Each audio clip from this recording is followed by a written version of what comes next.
Hello class, my name is Jacob, and today I'd like to pose a question to all of you. You may find yourself on a flight getting ready to take off and wonder, what type of information is being passed from the air traffic controller to the pilot? Well, one of those things that's being passed is what is known as a surface weather observation. You may also ask yourself, what's a surface weather observation?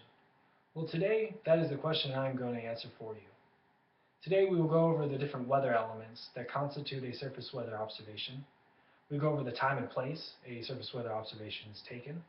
We also go over the procedure at which a surface weather observation is transmitted, as well as the significance of that weather observation. First, discussing the significant weather elements that weather observation consists of, we look at the wind direction as well as the speed in knots. We also look at the visibility of how far you can see in statute miles. We also evaluate the significant weather that is occurring at that time, which could be rain, mist, fog, smoke, or even thunderstorms. We also look at the sky condition, it being clear, partly cloudy, mostly cloudy, or overcast. And then we also evaluate those sky conditions at different heights, in hundreds of feet or thousands of feet. We also evaluate the temperature and dew point and can calculate the relative humidity. Finally, we look at the altimeter setting, which, according to the National Weather Service guideline, surface weather observing, is the pressure at which the altimeter scale is set in order to properly calculate the height at which the aircraft is above mean sea level. Also, according to FAA guideline, surface weather observing, elements having the greatest rate of change are observed last.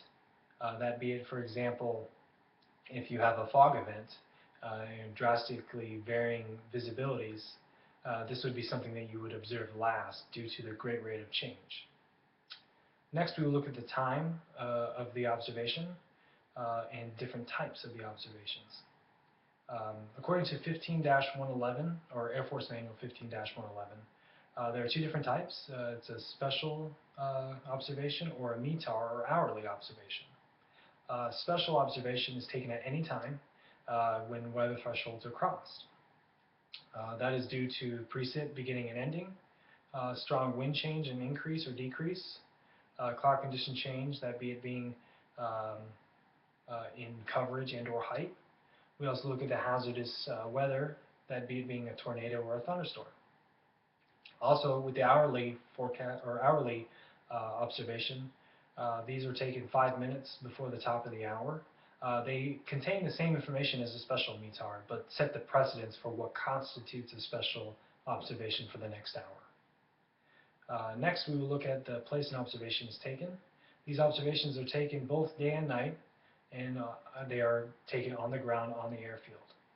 For daytime observations, it requires about 5 to 10 minutes to properly analyze the current weather, whereas at nighttime it takes about 15 to 20 due to it being night and having to let your eyes adjust to properly assess the weather. Next, we will look at the transmission of these weather observations. The weather observations we use what is called the Joint Environment Toolkit. This tool is used to input all this information that we observe and transmit it long line over the web to our customers. That be it being air traffic controllers, pilots, other weather observers and forecasters, or anybody that would like to view this product. Also, there's a great significance with these surface weather observations. The air traffic controllers relay this information to the pilots that are both taking off and landing, and without this information could not properly assess what needs to be done in order to land or take off. Also, other weather forecasters and observers use this information to update any weather forecasts that they currently have for the airfield. This information, or the weather observations, is also used to initialize and verify weather forecast models. So today we've gone over a few things as far as the weather elements that constitute a weather observation. We've gone over the place and time a weather observation is taken. We've gone over the procedure at which weather observation is transmitted, as well as the significance of the weather observation. I hope this briefing has been informative to you, and I hope you all have a very nice night. Thank you.